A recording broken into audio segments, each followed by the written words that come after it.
Live streaming is on. Hello, everyone. This is Adam Meister, the BitcoinMeister, the Disrupt Meister. Welcome to This Week in Bitcoin. Today is August the 7th, 2020. Strong hand, long-term thinking. Personal responsibility is new counterculture. Buy and hold. Golden age of the 2020s, baby. That's where we are. Bitcoin is next Bitcoin in motion. 5-digit realm. I'm offended by silent, compete, don't complain. Conviction. Be a unique beast. Hello, my elite friends. So far, we have 2 unique beasts right here. We're waiting for Francis. Don't know where Francis is, but hey, we got Reed here, baby. He's coming from freaking Swan. Yeah. And we got Surfer Jim. Oh, it's going to be a unique beast type of show. If you guys got questions, we got answers, you can do a super chat. Type in BitcoinMeister in the chat. Retweet this, people. I'm TechBot on Twitter, TechBalt. So it's been a very exciting week in Bitcoin. It started off last Saturday night. Bitcoin, dropped $1,400 in a minute or something like that. But we had our strong hands. It didn't bother us at all. And I am wondering, we've got a guy here that works with the people trying to buy the Bitcoin, the Swan. Everybody loves Swan. So, Reed, has business increased these last 10 days or so when Bitcoin's been booming? Is this the start of a bull run? Well, first, I think the bull run has already started last spring. But in terms of continuation, yeah, we are seeing a lot more people coming into the space, both new users coming onto Swan, as well as existing Swan users upping their plans. It's somewhat ironic that, we are a dollar cost averaging company. We're trying to get people to buy as frequently as possible, and sort of do consistent buys, but the price really does dictate new interest. And so I think the last 2 weeks, as we've seen the price go up maybe 20%, I bet we've had 30% growth in the amount that people are buying. So if you run that forward, we're buying more Bitcoin than we were 2 weeks ago, even at a higher price. So that's pretty bullish to me. Yes, it is indeed. Now, you said you thought the bull run already started back in 2019. And maybe a better question is this, has the FOMO period started? Are we not going to return to the 4-digit realm type of thing? Is there not going to be another major dip before we really get started here? I could be wrong. I don't think we're headed back to 4 digits personally. Definitely saw a lot of FOMO in that last pump up to close to 12K. Twitter was ablaze with people cheering for it to go to 12. And also in my personal communications with people, a lot of my friends who never had interest in Bitcoin all of a sudden just started having interest as it ran up to 12K, and wanted to open accounts, wanted to ask me questions, were reaching out to me. So definitely saw a little taste of the FOMO, but I think that there is a lot more to come in the coming year. Yes. Oh, it's exciting. I'm looking forward to 2021. Everyone, keep that strong hand. There might be some bumps in the road. There will be some bumps in the road, I think. All right, Surfer Jim, what's your take on the bull run here and interest? You are a dude who's going out of his way to spread the word with your business cards and everything, which are freaking awesome. Then you're not running a Bitcoin business here like Reed is part of, but have you noticed increased interest? And what's your take on the latest price positivity for Bitcoin?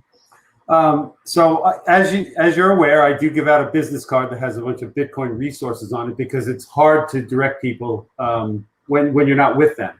So they put it in their pocket, they go home later, and they maybe look at it. I have seen an uptick in people who are interested, for sure, in my life as I walk around and talk to people. As a matter of fact, 2 older gentlemen, one guy 73, another guy probably in his 60s today, as I started speaking about it, of course they've heard about Bitcoin, but didn't really understand it. And I said to them, just put 1% of your portfolio. You know, anybody can handle a 1% loss. What if it went bad? But what if it goes to the moon like we all believe? And they both took my card and they both got excited. Older gentlemen who never thought they would even get into Bitcoin. But I put it to them the right way. And I do see the increase of interest.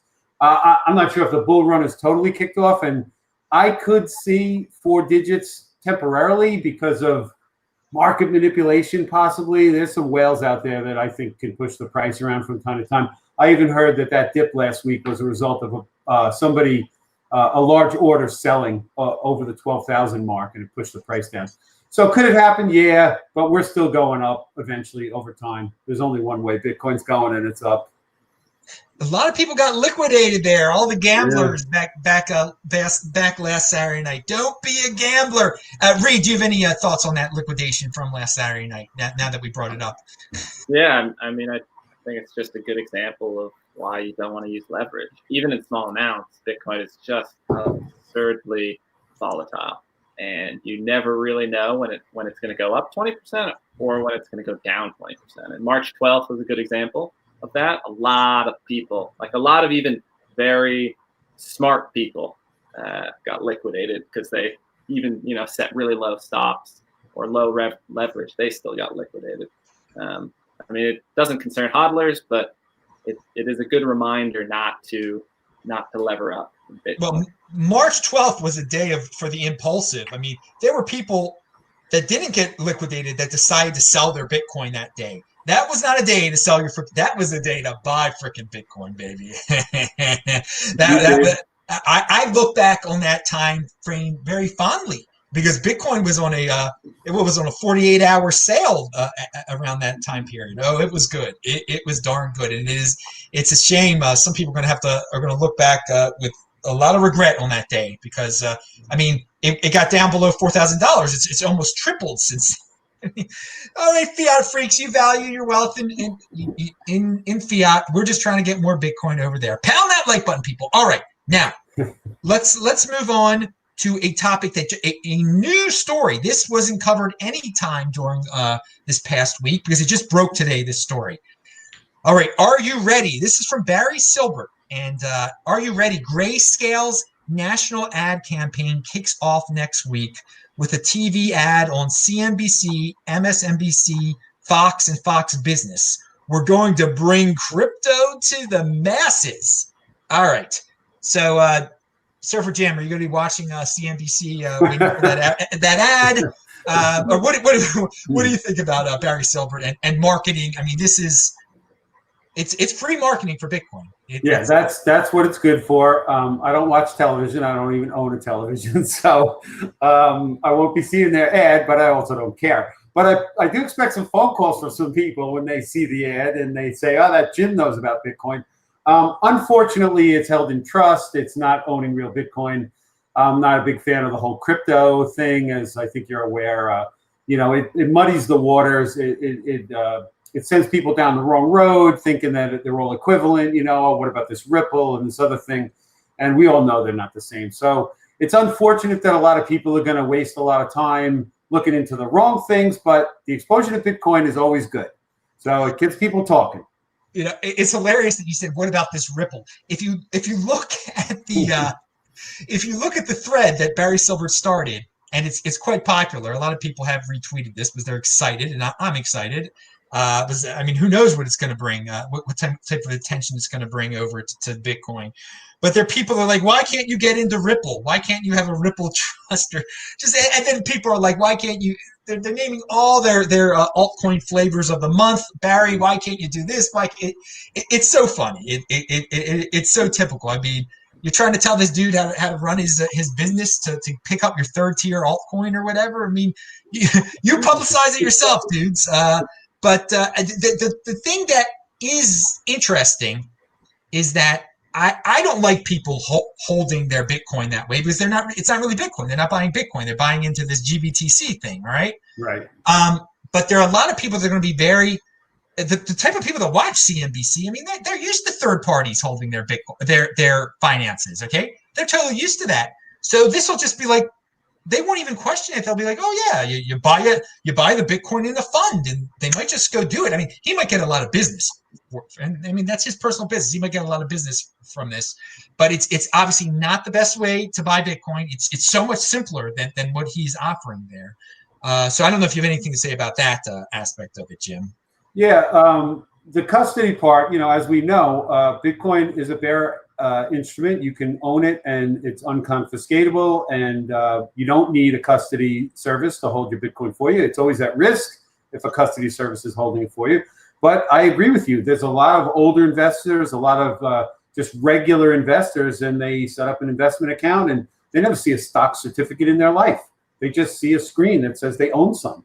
So yeah, no question. A lot of people are going to go that route, and many people will do fine. They'll pay the premium to own it that way. Pay Barry to take care of it for them, whatever. It's a waste of some money, but some of these people have plenty of money to spend, I guess. But again, it's all good for Bitcoin. It's going to just make a greater exposure for everybody on the planet. Just hear more about Bitcoin, and it does give it some legitimacy. He's a regulated big entity. They've been around for a long time, and it's going to make Bitcoin look a little less scammy. I guess some people still consider it that way, and it's going to make it more professional, I guess, at that level. So I'm in favor of the whole thing. All right, Reed, your take on this? They're not exactly a competitor to Swan, but I mean, in the bigger, maybe. All right, what's your take? Not a competitor to Swan at all, but I am actually pretty excited about this ad campaign because it will bring exposure to Bitcoin. And for some people, especially people that are just getting their first taste of Bitcoin, this is a way to do that. For instance, my uncle, I've been working him for a solid year about investing, and he has a long background in investing his personal money in stocks and options trading, and he just doesn't feel comfortable owning his own private keys, and he doesn't even feel comfortable owning Bitcoin itself because he still thinks that it's too scammy. But he's just last week purchased some GBTC into his IRA account. And to me, that's a good first step. I'm trying to get him to protect his wealth. And while I think Bitcoin will do it best, a derivative product that matches Bitcoin price should be able to do it reasonably well, or better at least than gold or stocks. And so I was really excited that my uncle made that purchase finally. Good first step.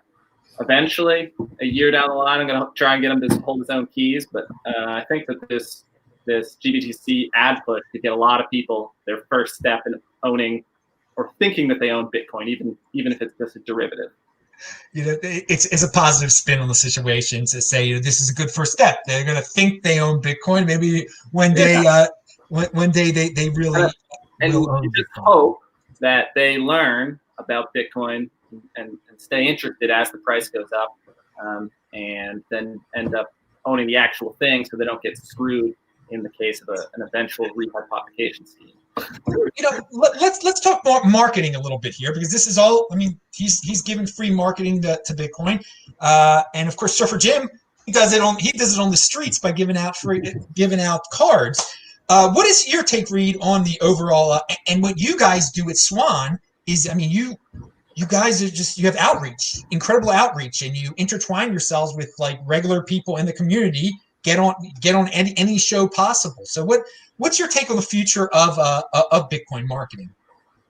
Yeah, so I mean, we take a very different approach from GBTC. We're not running national ads about Swan. We're still a small company, and our marketing push and vision was to really go after people that know Bitcoin well and try and listen to them about providing a service that people really need and want for hodlers, and then try and get them on board so that when people start flowing in, so when the interest starts flowing into Bitcoin, we have the Saifedeans and the Max Kaisers, shilling us, and everyone is going to those trusted figures that have been in the space long, and they can refer newbies to us. That's sort of our marketing approach. Very different from Grayscale, who's going after legacy financial ecosystem, essentially people who are comfortable trading in their IRA accounts. So it's a different marketing approach. We don't compete with them at all, but I think both, respect what they're doing, You know, that's step one. And I think that as people get further and further down the rabbit hole, they eventually come to see that they just want to auto DCA in, and that they can't time the market as much as they'd like to think they can. They can't. And when they get sort of deep enough down the rabbit hole where they realize they don't want altcoins and they want to actually hold their own keys, oftentimes they find us. And so appreciate what GB or Grayscale does with GBTC. You know, wish they didn't do anything with Ethereum, but hey, they have bills to pay. And they're getting a lot. They're getting a lot more Ethereum interest apparently too. I talked about that on a previous show. So you're pretty hardcore Bitcoin, I guess. There, you just you laid it out there pretty clearly. I think this show was. I knew I was going to get of course, the majority of people I get on the show are hardcore Bitcoiners. You know, other than Tai Zen. So, Jim, your thoughts on any more thoughts on marketing, since you are a Bitcoin marketer, or any thoughts on Ethereum for that matter? Well, I'm not a fan of Ethereum. I don't think it's going to last in the long run. It's got a lot of hype and it's got that behind it, but I think that's all it's got. The market on Bitcoin is interesting. You know, we don't have a marketing department. Bitcoin doesn't have a CEO. It's everybody can market it the way they feel like it. So my choice is to direct people to what I think are trusted websites and podcasts, so they can learn the facts at whatever level, whether it's the economics or the code level stuff. So on my card that I give out, it's got a variety of different things, including your podcast, because people need to, be up on the current stuff that's going on. One thing about the marketing with Grayscale, though, unfortunately, I see it this way. They're marketing Bitcoin like an investment. And Bitcoin is not like other investments. It's not, I don't even think of it as an investment. Bitcoin is a money. It's a new form of money on the planet that humans can use as money. And people don't get the idea that there's this new money you could use, and it's not controlled by a government. And so to invest in it is not so much because you're looking for a return. From my perspective, to invest in Bitcoin is to get as much of the new future money as I can possibly get, since there's a limit on how much anybody could have. So the more of that you get, when more and more and more people want it, the value of what it can buy is likely to increase. I look at my Bitcoin holdings as not something I'm ever going to cash out. One day I'm just going to spend it as Bitcoin, and it will buy me much more in the future than it will buy me today. So it's not an investment like a stock. And unfortunately, Grayscale is going to market it that way, and the average person is going to see it that way. But they'll learn over time. I do think that at a certain point down the rabbit hole, you flip over from looking at Bitcoin as an investment and a cool way to make more dollars to, yes, oh, that's your base currency. Like, this is money, and this is not investment, this is savings. And before you get to that point, you do have to, maximalists and educators do have to be able to talk the investment speak to people. They do have to be able to say, you should put some money into this thing because it will grow in value over time, and use language that people who are still using the US dollar as their base currency can understand. And then eventually you try and guide them towards realizing, like, no, this is not actually an investment. Like, your US dollars are the investment, and they're a terrible investment. Like, Bitcoin is your savings. Move over to viewing the world through that lens. I agree. I agree with you guys' take on this. What Bitcoin really is. It's not like buying a freaking Tesla stock, which people try to compare it to. But we got it when Barry Silbert and his very much regulated company does an advertisement. If they said what Surfer Jim said, I think he would go to jail. I don't think he's allowed to say those. This is really money, people. This isn't a fund. This is really money. Consider it. There's certain things that he can and can't say on a nationally broadcast advertisement. And it's not even in his interest to say that it's money, because he's trying to build a derivative product on top of something. And if he says that it's money, that leads people to think, like, oh, maybe I should just hold it myself. And so it's always going to be in Barry's interest to try and frame it as some like interesting, cool investment vehicle that you can get exposure to through traditional means. Yeah, well, that's not our approach or interest, but again, he's got a company run and shareholders to satisfy. Exactly. So he's got a different approach to it, and he's got rules that he's definitely got to follow. That's the cool thing, dudes. If you just own the Bitcoin, if you're just a fan of Bitcoin, you don't have to worry about how you phrase things when you talk about it and everything. You're not running some regulate. He voluntarily entered the world of regulation because he did. I mean, he could have just bought like 100,000 Bitcoin for himself or whatever back in the day. Maybe he did. I don't know. But he's an entrepreneur, and this is what he's doing. He's building something on top of Bitcoin that people that are used to traditional finance can grab onto, and he's done quite well with it. So, hey, good luck to him. Now that we're talking about big companies here, it's not a publicly traded company, but let's talk about a publicly traded company and a story that broke this week that I don't think a lot of people are talking about, but I just think it's huge for the future of Bitcoin. And it is MicroStrategy, a $1.2 billion publicly traded company, is diversifying its cash holdings to include Bitcoin. Now, I read the entire press release that MicroStrategy released, and yes, they've got cash holdings, and they are thinking about diversifying them into gold, into Bitcoin. They haven't done it yet. They haven't made that decision. But it did open my mind to the fact that the dollar is not looking that great these days. And there's a lot of companies that are holding, their cash holdings are in dollars. So more and more of them, this will be a thing one day. And how soon it will happen, I do not know. But even if the smallest of publicly traded companies start to turn their dollar holdings into Bitcoin holdings, that's going to make a big difference in Bitcoin. I mean, there's not that many Bitcoin out there, so it doesn't take much to make a difference. So, Jim, what's your take on this? Yeah, this is a very good thing, in my opinion. I looked into this company, and they're a big company, and they're well respected. They got a lot going on, a lot of products and services, and somebody over there got through to the right person to explain that this is a money.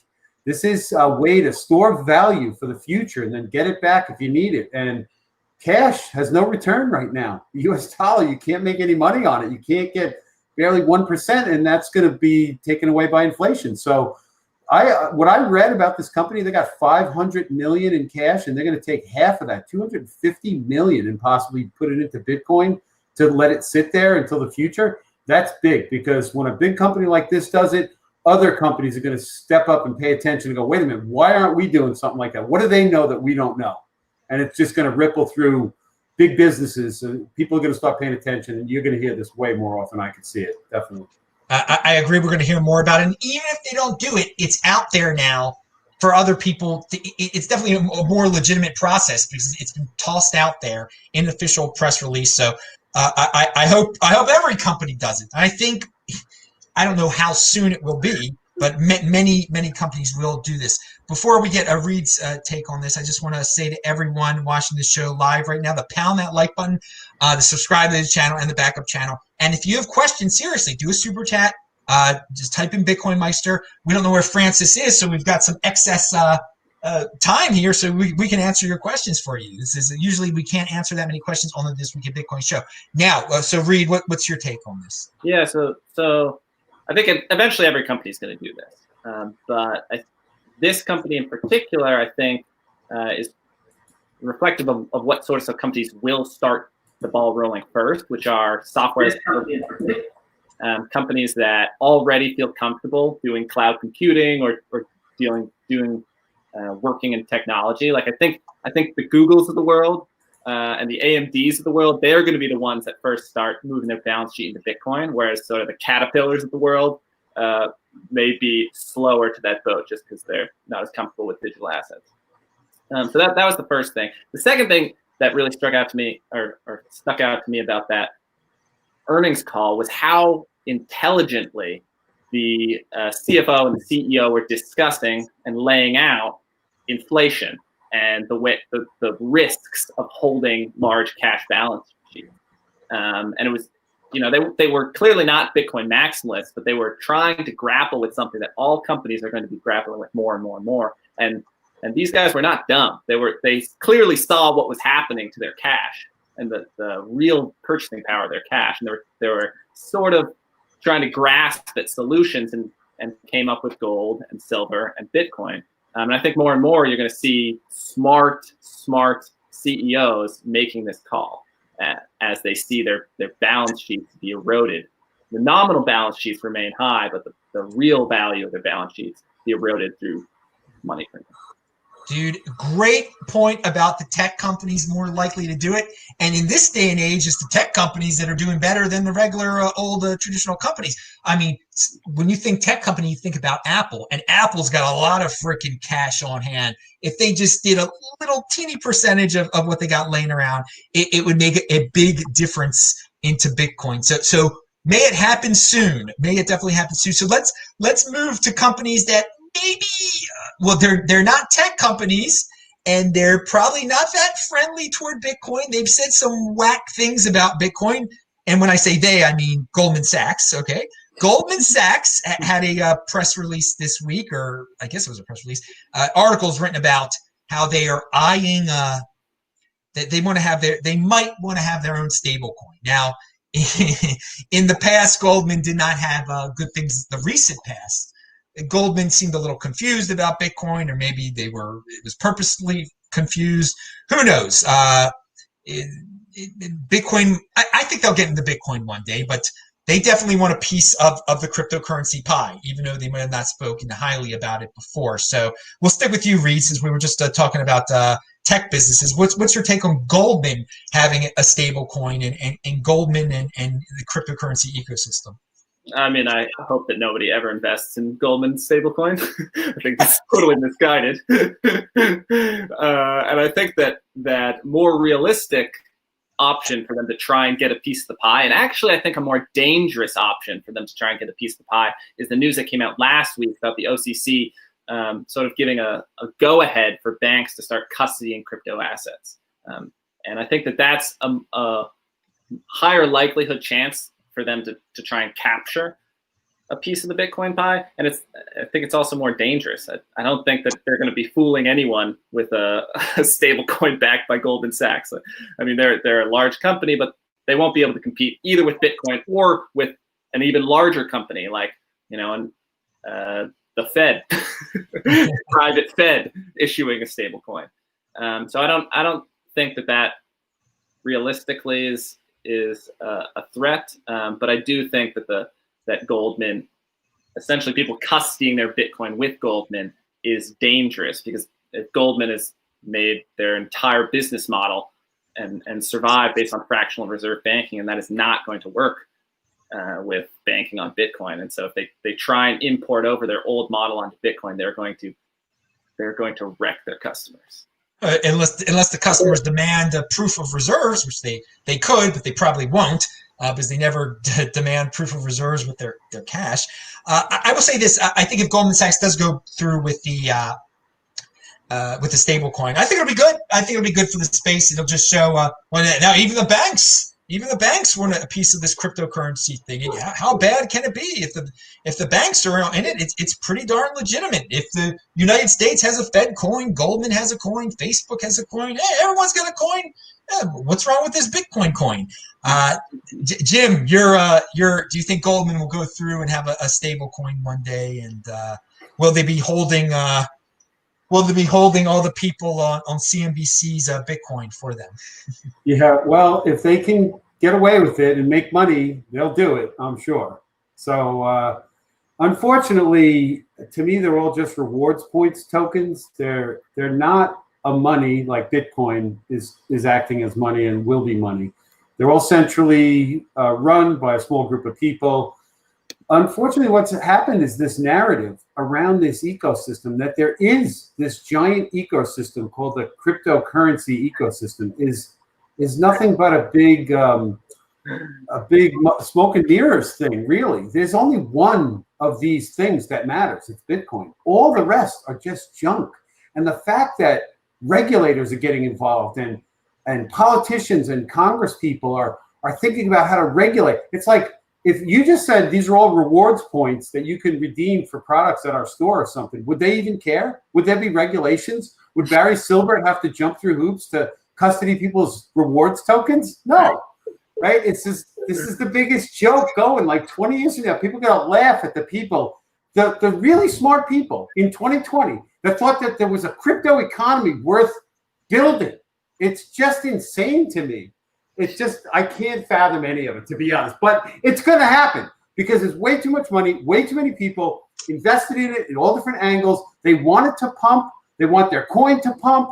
They'll play the game as long as they can until the average person realizes this is just a big joke. None of this matters. So I don't know. It's craziness.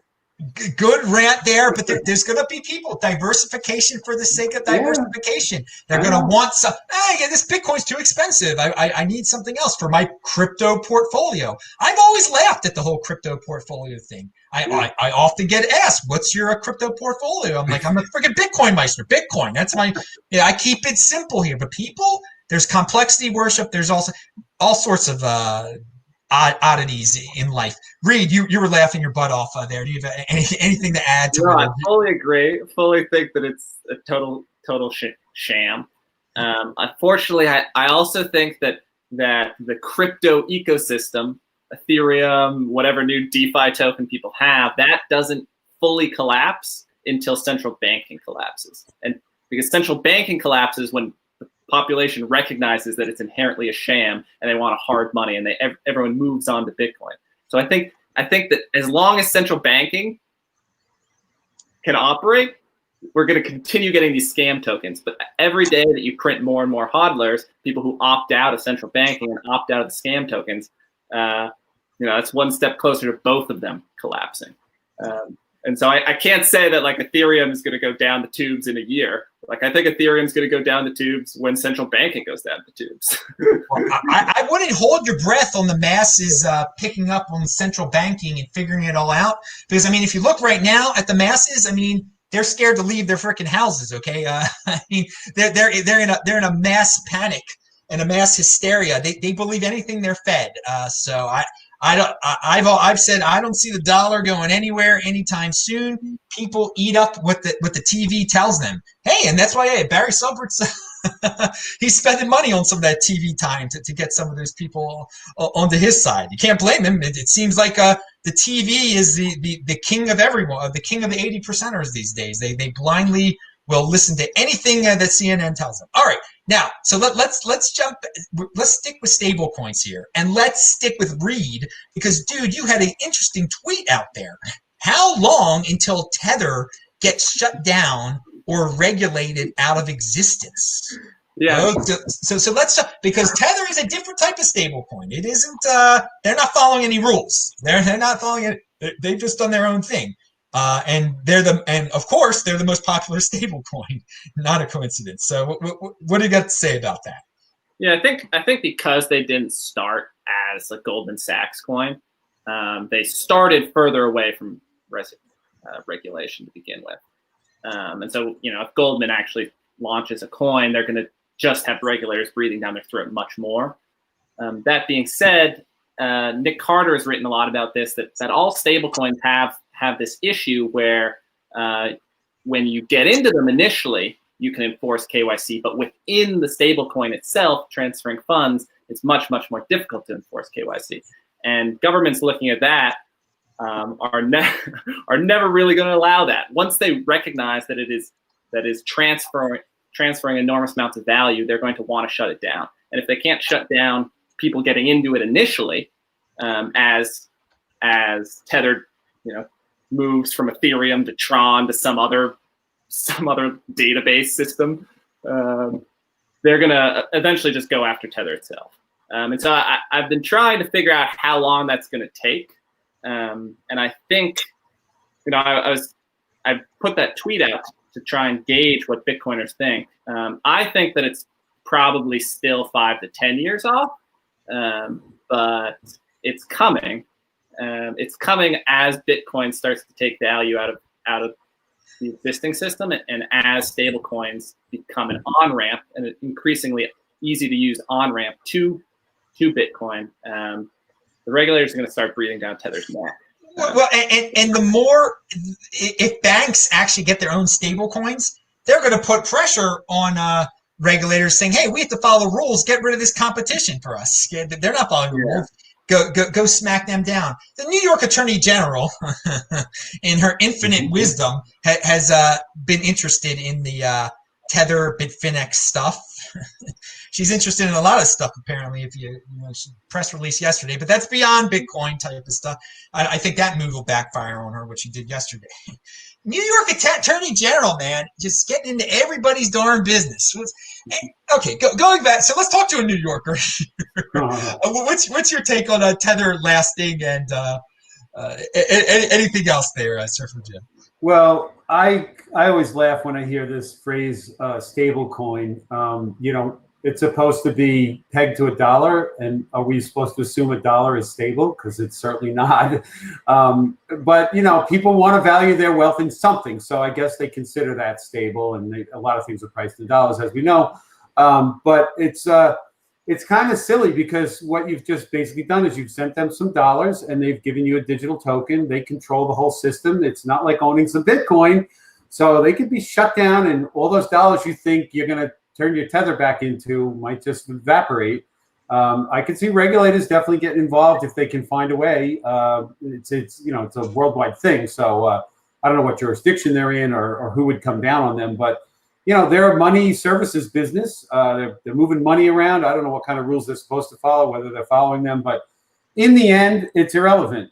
You know, it's just another form of a dollar, and dollars are going the way of the dodo. So I think Tether is just going to be right behind as dollars become inflated away. So yeah, I think there was some news a couple of weeks ago about regulators asking Tether to blacklist an address and then doing so. And so it's not uncensorable already. And that, I think, is just the very tip of the iceberg of what's coming for Tether. You know, more and more addresses blacklisted, more and more regulators breathing down their neck, asking for reports and asking to cancel transactions. Hey, man, I hope they stick around because so far they're not – they haven't gone the route of the Geminis of the world that are just totally compliant to the governments and everything. They're a rebel of sorts in stablecoin land, and I'm a create type of guy. I don't like things being destroyed, especially by governments. So I hope they can pull it off. I hope they keep up that Wild West atmosphere that we have here. And yeah, of course it's centralized. Of course they're going to blacklist things. I mean, you know, it's trade. It helps traders a lot. It helps various different types of people. The stablecoin experiment is interesting. I love to see how it all plays. We'll see how it all plays out. It's not the real thing. It could get more people into Bitcoin. So I have Bitcoin is my stablecoin. How about that? That's my conclusion on our stablecoin discussion here. I want to say Gregor Kovacs sent $4.99 in the super chat. He said, weekly support to the channel. Shabbat Shalom. Indeed, dude. Thank you for that weekly support. I appreciate it. And yes, Shabbat Shalom, of course. Let's move on to Dave Portnoy. Is that how you say his name? Dave Portnoy. All right. So this guy appeals to the youth and the impulsive. Do you have any he's Barstool Sports, and now he trades stocks, and now he started talking about Bitcoin all of a sudden, and everyone's trying to get his ear. Jim, do you have any thoughts on that? Yeah, he's an interesting guy. I don't know him too well, but I see his tweets, and you know, he's definitely making a name for himself right now. And he did the thing where he posted a tweet requesting the Winklevi twins come by and teach him about Bitcoin. I think that was the wrong choice of somebody to teach him about Bitcoin. Not that they don't know about Bitcoin, but you know, if you really want to learn about Bitcoin, there's smarter people to talk to. But you know, hey, it's all like all of this stuff. It's all good for Bitcoin. If people learn about Bitcoin because they hear that crazy Dave guy spouting stuff about it, that's all good for us. It's good for the Bitcoin ecosystem, and the more people that are exposed, the better. Is how I see it. So.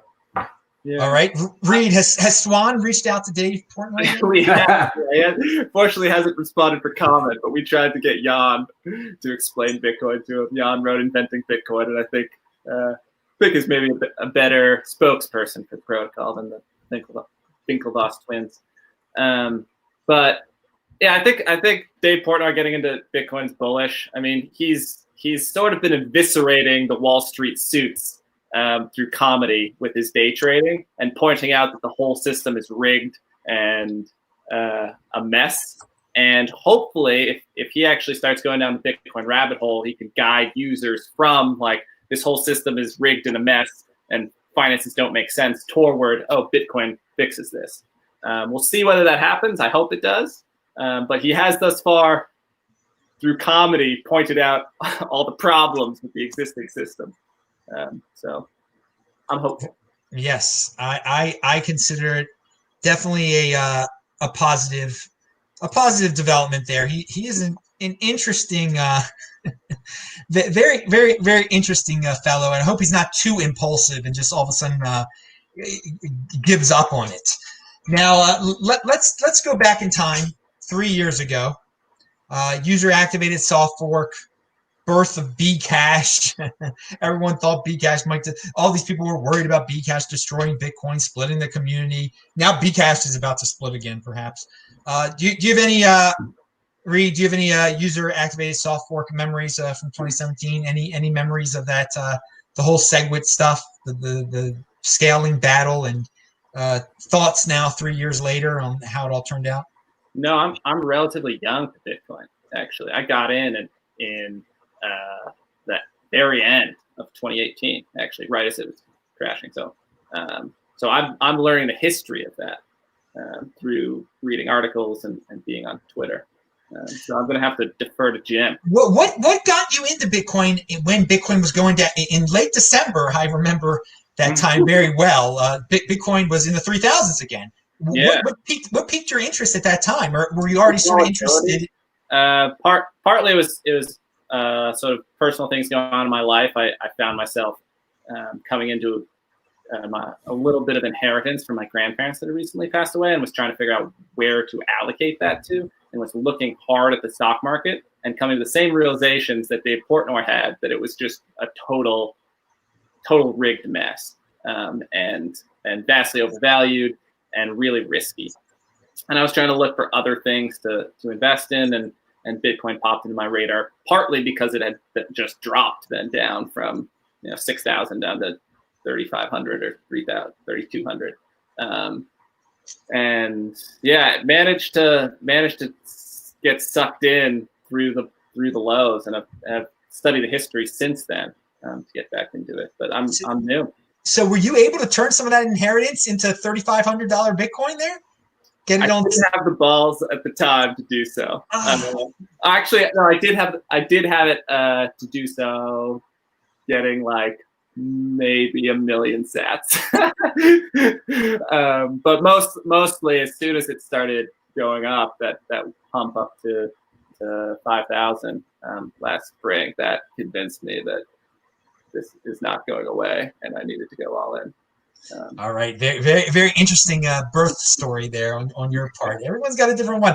All right, so Jim, do you remember back in 2017 all those events, user activated soft fork, all that? Yeah, very clearly. I began studying Bitcoin at the end of 2016. Got my first little piece of Bitcoin in the first half of 2017, and during my education, I had to convince myself to get some first, and I was very fortunate to come across guys like yourself and other Bitcoin, as we say, maximalists. People that really were pro Bitcoin only, and I got to hear a lot of the description about what this thing was, this scaling war and this user activated soft fork, and it was all like this mysterious new stuff to me. But at the same time, I was listening to very technical people discuss it over and over and over.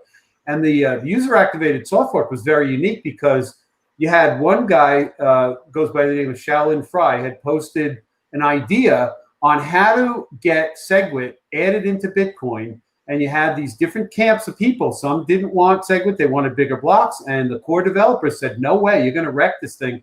And a lot of people started to default and go with the core developers, the people who wrote the code, who understand how it works, instead of going with the big businesses who just wanted to make a lot of money, bigger blocks for whatever reason. Who knows what their reasons were. But this user-activated soft fork was basically a grassroots effort to get the users of Bitcoin, the people that ran full nodes, to ignore any block after August 1st that did not honor a SegWit address. And that was huge because they forced the miners of this industry to accept blocks based on their rules, not the miners' rules. And that was huge. That was one of the hugest things for me that really solidified this Bitcoin is decentralized, and there is no one group that controls it, because even the users can't control it. They had to come together as a giant group and say, we're going to signal for this, and if we see a block that doesn't honor a SegWit address, we're not going to accept it. And the miners weren't going to get credit for that block, and they're going to do a bunch of hashing and not get paid for it. They didn't want that. And I heard the way it turned out is they all signaled for SegWit ahead of August 1st, so that when it was implemented, there was no contention on actual August 1st, except for the Bcash people who split off and they wanted their big blocks, and that's when Bitcoin Cash was born. So yeah, I watched the whole thing escalate, then I watched the price keep going up into December, and I thought I was a genius. I found it. Oh, this is, I told everybody, they all thought I was nuts.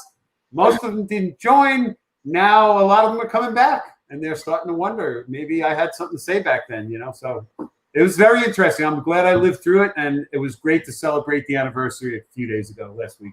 Well, you were a guy, you know, you talked about the grassroots aspect of it, and I know you're a grassroots dude. I mean, that's, of course, you definitely like that with your, what you've done in terms of grassroots marketing and stuff. So it all can happen here in the land of Bitcoin. The grassroots, there was an attempted corporate takeover going on at that time, the SegWit 2X. We won't get into it, but the people won, the grassroots won, and and corporate people got to have their Bcash if they wanted. Everyone got their way. You can always fork off. There's always ways.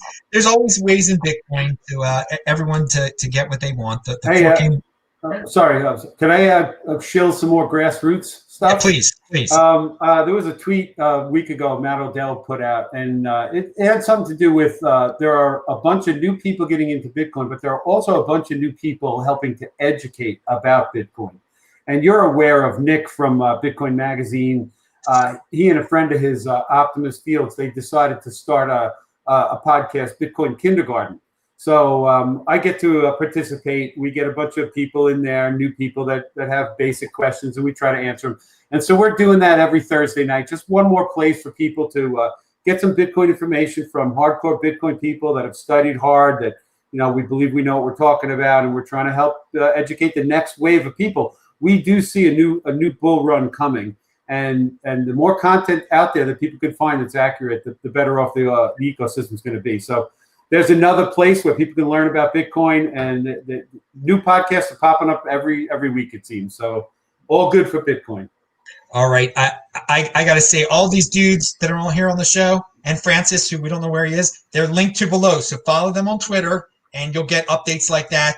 You know, where to listen to Jim, and yeah, that Nick dude is awesome. Also, of course, there's plenty of Nicks in the space. Nick Carter is an awesome guy too. We were talking about stablecoins. Reed, you brought up Nick Carter, and and you just brought up Matt Odell. You dudes are awesome because you actually read the smart people. It's good. You know, you don't have to agree with Matt Odell on everything or Nick Carter on everything, but it's good to keep up with those dudes on Twitter. It really is. They give you a very good perspective on things, and that's what I always tell people. Always check out the links below. It's not just just drool and like listen to what people are saying on YouTube. You know, read some of this stuff and learn about other people. Don't let that YouTube algorithm tell you what to do. Don't let Twitter tell you what to do. I just got a tweet from BitChute Crypto, this guy who's trying to spread the Bitcoin word over BitChute, because there's a lot of you that are like, why aren't you on BitChute? I am on BitChute, BitcoinMeister. He says, Twitter is blocking tweets with links to BitChute videos. So until this is changed, all videos I share will contain a space between dot and com. Okay. And so this is what happens when you blindly follow Twitter algorithms. They block BitChute videos apparently now. Now that this is just, are we going to get a confirmation on this? I don't know, but I'm putting it out there because everybody knows that I'm a big fan of using your brain, not blindly following these social media algorithms, because they can do quite a number on you. You go down their little hole and end up in their little world. You don't want to end up there. You end up in a very normie, compliant type of place. All right, enough of that rant. But I did. Oh yes. Can I add to that a little? Yeah. Yes, please. One of the things that I came across in my education was exactly what you just said. Following somebody on Twitter. So back in 2017, I didn't even know. I heard Twitter, but I was not on. I don't do Facebook. I didn't do any social media. So I thought, what is this Twitter thing? Oh, do I really need to do this? I didn't want to be one of these people that did social media. You know, I'm a little bit older than the average guy in the space, and I thought, all right, I'll get on Twitter, and it was absolutely well worth it. Twitter's a fascinating platform. You can learn from anybody in the world. You can talk to anybody in the world. If they're on Twitter, you can get in a conversation and they might talk back to you, including Donald Trump or anybody else at that for that matter. And it was absolutely worth it for me. And what you said about checking other people's tweets and their timelines and reading the thread, the amount of stuff you can learn, the links that you get connected to, the directions that you can go, and the different subjects that you get exposed to is off the charts amazing. So the whole experience, just getting into Bitcoin and getting on Twitter and following just the right people, you're not going to get the facts from the mainstream media. You have to search them out. If you don't search them out, you're just going to be like the rest of the sheeple walking around there being told what to do and wearing masks because the government said to. It's craziness. So I agree with you wholeheartedly. Reed, your take on crypto social media, Bitcoin social media. Oh, it's amazing. And I think it's primarily responsible for me moving as quickly down the rabbit hole as I have. And my friends and Bitcoiners I know that don't have Bitcoin Twitter, missing out big time, I think, in terms of directing them towards useful resources. For me, at least, it was really helpful in guiding me towards Austrian economics and good resources on Austrian economics that really built out my understanding of what Bitcoin was. I'm now just sort of going back and starting to fall in love with Bitcoin Reddit, which is another good platform. But the arguments on Bitcoin Twitter are illuminating. And so it's worth getting on. Yes, and also, but be careful with those arguments because a lot of time they can degenerate into nonsense and just become a waste of your time. And along with the good comes the bad. There's a lot of altcoin pumpage on there. There are all sorts of scams on Twitter and on YouTube. So just be careful, people. You use your heads, but it can be a great resource if used correctly. So good luck to everyone on that. Okay, we're getting close to the end of the show, though. I want to get real quick. Reed, what was your take on Ethereum Classic getting attacked 2 times in a week or whatever? I have no idea. I don't care about that. Now that like button. Not worth my time. That's why we put it at the end of the show, baby. That's well, Barry Silver's big in the Ethereum Classic. How about you, Surfer Jim? I just heard about this and kind of like Reed, like I could care less. I don't pay attention to it. I think it's kind of funny. And this is what's going to happen. There's only so much hashing power out there in the world, and most of it's on Bitcoin. And if you're hashing to support some other chain, it's only a matter of time before somebody figures out how they can do a 51% attack, take over the network, whatever. There's just not enough security there. So it's only a matter of time. I'm surprised more of these other altcoins aren't attacked on a regular basis, probably because it's not worth it. You get their coins, and then what are you going to do? Dump them on the market and make the price go down even lower? So, you know. Well, speaking about price going down lower, it's funny. People are still buying. Most of the people who buy and gamble on Ethereum Classic have no idea this is even going on, and it really hasn't affected the price that much. It says a lot about the cryptocurrency ecosystem that you referred to before, Jim. A lot of people do not care about any fundamentals. When you get attacked twice in a week, that's not very good.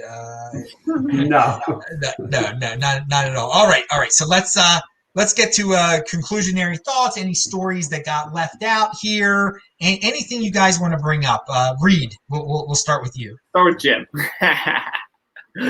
Start with Jim? You want to start with Jim? Okay, Jim. Yeah, no problem. I can't think of any important stories. I'm just excited to be in this space. The learning, the education I've had over the last several years is off the charts. It's changed my life for the better. I've got a completely different future ahead of me that I'm very optimistic about. So I'm super excited about Bitcoin in general and what it could do for humanity. I just want to shill the Long Island Surf Park. Really good friend of mine is going to build the first wave pool on Long Island. We're very deep into the project. I'm one of the consultants. We have a test tank where we run little mini waves to make sure it's all going to work, and it's going to be fantastic. We're hoping to break ground. we thought by this year, but the pandemic put us behind schedule. But we're going to have a surf park, and we're going to start putting them all over the country eventually. So it's going to be fun. You go to www.longislandsurfpark.com. Check it out. Surfing and Bitcoin is a thing, people. There's more than one surfer out there. They got that community down in Central America. There's all sorts. There's so many unique nooks and crannies and niches here in the Bitcoin land. Everyone is welcome. You can't kick anyone out. Unconfiscatable, uncensorable dudes. Jim, thank you so much for your return to the show. Oh, do you want to mention the Texas event at all? Oh, hell yeah. My hat, BitBlock Boom. It's at the end of August. I suggest anybody who can make it. It's well worth it. It's a Bitcoin-only conference. Lots of good Bitcoiners there. Texas isn't really shut down. I'm in touch with Gary Leland, the guy who's sponsoring the whole thing, and he seems pretty confident that it's going to go. And so we're very excited. It'll be really one of the only Bitcoin conferences this year. Adam, since we saw each other in Vegas, there hasn't been any. You know, Bitcoin 2020 got canceled in San Francisco. So everybody in the space that's going is very excited for this thing to go off. It's at the end of the month, last week of August in Dallas, Texas. So anybody who can make it, go to bitblockboom.com and check it out. It's definitely going to be fun. I think it's a great statement that the Bitcoiners are getting back first with real in-person events. I fully support real in-person events anywhere on this planet right now. We have to get back to people interacting normally. Sure, it's great to have online conversations like this. All right, it's great, but it was a blast in Las Vegas in February, and I'm sure it'll be a blast in freaking Texas. All right, Reed, we've given you your time to think.